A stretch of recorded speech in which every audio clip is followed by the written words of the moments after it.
Hello, welcome to RevelatorAlf. I hope you're all well. So, has the motorcycle industry just saved itself? And if they have, are you going to like it? Because you may not like what I'm about to say. I just got back from Motorcycle Live motorcycle show here in the UK from the NEC in Birmingham. Overall, great show. Actually, I missed last year. I thought it was getting a bit stale. I wasn't that happy with a lot of things they were doing the last few years. But this year, I thought it was actually quite a reasonable show. Lots going on, and I'll get into that in a minute. And before I can I just say, really great to meet lots of people there today. People coming up to me. There was a Jason, a Paul. There was a Dave. There was a Mike. There was a Pete and Sophie. There was quite a few people there. There was a Joey. There was a Rachel, a Monica, a Ross, Phoebe, Chandler. They all wanted to be my friends as well. No, that last bit. Forget that. No, so it was really nice. Thanks so much for people coming up and saying hello. And I saw a few familiar faces there as well. Just saw milling about. So it was really good from that point of view. What is stark? What was really stark about this show was what I've been saying for the last few years. Because I've been saying, watch out for the Indian brands like Royal Enfield. Of course, we know all about Royal Enfield and Hero. Watch out for them. But also watch out for the Chinese brands. So I was just making passing comments with quite a few people today. And I could see the reaction. I was overhearing a lot of the reaction of a lot of people. They were looking at the likes of Voge, Bender, QJ Motor, Zontas. They were there, all sort of Chinese brands, right? Royal Enfield prices, looking at those. Many other of these brands from MotoGP that were there, that import all these bikes. And they are really good quality bikes. And you're talking in the prices starting off at 3, 4, 5,000, 6,000, 7,000, under £8,000 for really good bikes, 700cc, 800cc bikes, adventure bikes. Voge had their bike on a plinth there, less than £8,000, and it's got everything you'll ever need on it. Now, here's the thing, right? And somebody put a comment in one of my shorts just now, and actually, I was speaking to a lot of people today, or, in passing, lots of people who were saying exactly the same thing and things that I've been thinking about for a while. That this is very reminiscent of the 60s and 70s, the 1960s, 1970s here in the UK, where British motorcycle manufacturers did not respond to Japanese motorcycles that are being imported. Cheap Japanese motorcycles, just better tech. And people were starting to move over to those bikes at the time, and the British bikes or British manufacturers didn't respond. And what happened was, we all know that was the death of the British motorcycle manufacturing, and the Japanese came in and flooded in. This is exactly the same. You've got cheap or cheaper Chinese brands, especially, coming into the European market, especially, but certainly in the UK. And over the last, let's say, 10 years, they've just got better and better. They're producing more and more bikes, better and better. And the tech is just way up there now. And the quality is just way up there now. Now, what I've been saying the last few months, on my channel, so actually it's been really good to see some of the traditional larger motorcycle brands, the big Japanese four and the likes of Triumph, have responded to this, and they've started to produce affordable bikes, or some affordable bikes, within their product range. What I've also said is the likes of Indian and Harley Davidson and a couple of other brands like KTM, who are all there today, and their stands are all okay, right? But they haven't responded with that. They haven't really matched that, especially Harley Davidson and Indian. So when you've got brands that are coming in, like Vogue, like Bender, like QJ Motor, Benelli was another brand there as well, sub £7,500 adventure bike, and it just beggars belief. You got the likes of BSA, obviously under Indian ownership, right? They're producing bikes £3,500, £4,000. So, people, I could overhear people saying, look, these are really affordable bikes. So this is where I'm saying that the motorcycle industry is it is responding. Because for the last few years, the sales have been down, and we know there have been hard times, and dealerships have closed, and so on and so forth. And I've always said, actually, the deals are there. You just need to look for them. But we've always really been focusing our attention on the traditional brands, the Western brands, for example, those expensive motorcycles. When actually, coming up on the inside, as it were, in very much stealth mode, has always been these other brands that are from China, from India, that have just got better and better and better. Royal Enfield, as we know. BSA coming through. A Hero, they had a small presence there, but they're going to be expanding into the European market in the next year or two. QJ Motor made a big push this year as well into the UK.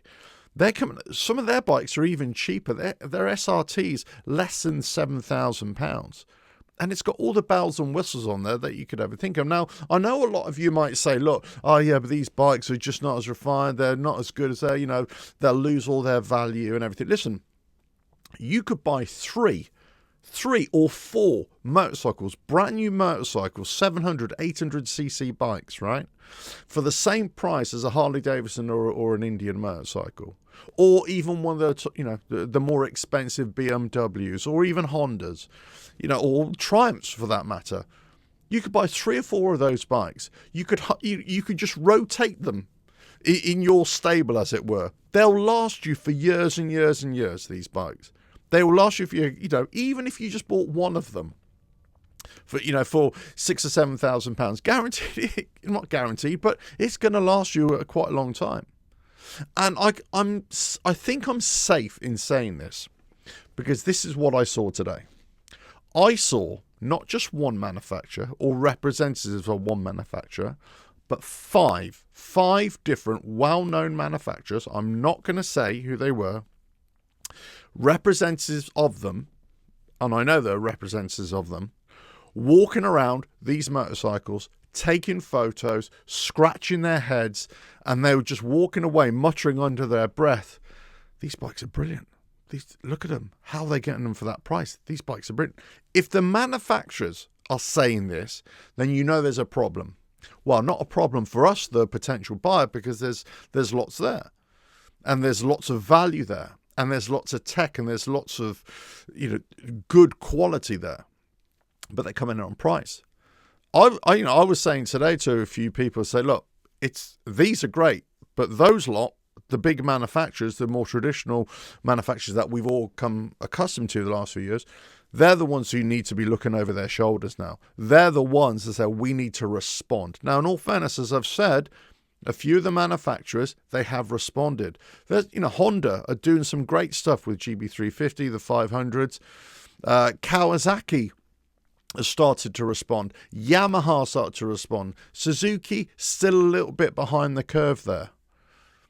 But overall, the talking point of the show, for me at least, or the big discussion point of the show, is the big mark that these Chinese brands are making. The statement. They're making a statement. And they're saying to everybody, you can have affordable motorcycling once again. And not just affordable, that is barely affordable. No, we're talking really affordable, really cheap motorcycling. And guess what? It's not cheap in quality either. This is quality motorcycling for a really reasonable price. They are saving the motorcycle industry, because nobody was really buying motorcycles in the numbers anymore. That's why dealerships are closing all over Europe. That's why, businesses, are failing. That's why, it's really hard to get a product out there. Now, I'm not saying it's all doom and gloom. I'm not saying that people aren't buying motorcycles, but the numbers are down. stats don't lie. But when you've got this going on, then people are saying, well, actually, yeah, I'll buy a bike there. Now, I've said this in the past when I've remarked on previous motorcycle shows, not just a Motorcycle Live show, but other motorcycle shows. You could always gauge a trend by how certain manufacturers, their presence grows year in, year out. Zontas, for example. CF Moto is another one that springs to mind. But Zontas, when I first saw them, it's many years ago, they had one motorcycle on a stand.